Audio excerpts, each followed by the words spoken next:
नमस्कार, स्वागत है आपका। लोकसभा चुनाव 2024 के लिए चुनावी प्रक्रिया जारी है। 6 चरण में चुनाव हो चुके हैं, वहीं 7वें चरण के लिए 1 जून को मतदान होना है।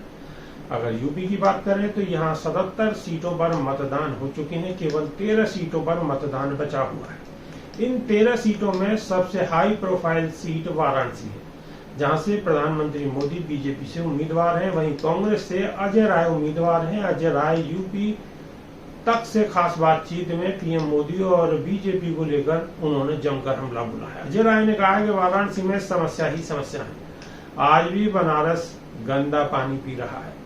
पहले जाम लगता था, उससे ज्यादा अब जाम लग रहे हैं। पीएम मोदी ने अपने 10 साल के कार्यकाल में यहाँ कोई भी फैक्ट्री नहीं लगवाई। बेरोजगारी बढ़ रही है, कोई रोजगार नहीं मिल रहा। यहाँ हर कोई प्रधानमंत्री मोदी के कामों का जानकर हैरान हो जाता है कि उन्होंने 10 साल तक यहाँ के लोगों के विकास के लिए कुछ भी काम नहीं करा है। कांग्रेस प्रत्याशी ने यह भी कहा कि प्रधानमंत्री मोदी ने सभी काम गुजराती लोगों को दिए हैं।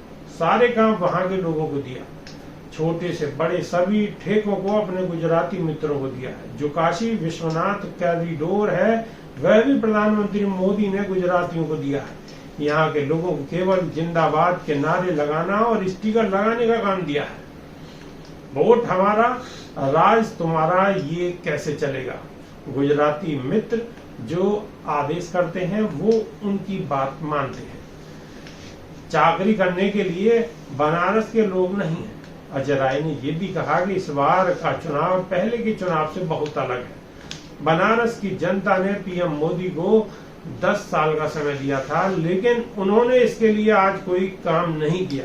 पीएम मोदी ने गंगा नदी के पास 10,000 करोड़ का प्रोजेक्ट बंदरगाह शुरू किया, लेकिन 2019 में पीएम मोदी के उद्घाटन के बाद से वह अब जंग खा रहा है। यहाँ की जनता को अच्छे से मालूम है कि किस तरह कोरोना काल के वक्त अजय राय ने सिर पर कफन बांधकर लोगों की मदद की थी, किस तरह बिना किसी भेदभाव के सभी लोगों की मदद की थी।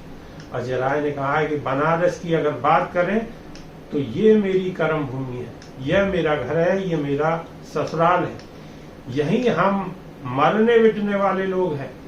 हमें कोई व्यापारी थोड़ा ही करना है, हमें कोई खरीद लेगा। हम भी 5 बार विधायकी कर चुके हैं, हमें कोई खरीद नहीं सकता। मैं जमीन का आदमी हूँ, जनता का आदमी हूँ, इसलिए जनता मुझे वोट करेगी। क्योंकि 2 बार चुनाव हारने के बाद भी मैं एक बार फिर हार न मानकर चुनावी मैदान में खड़ा हूं।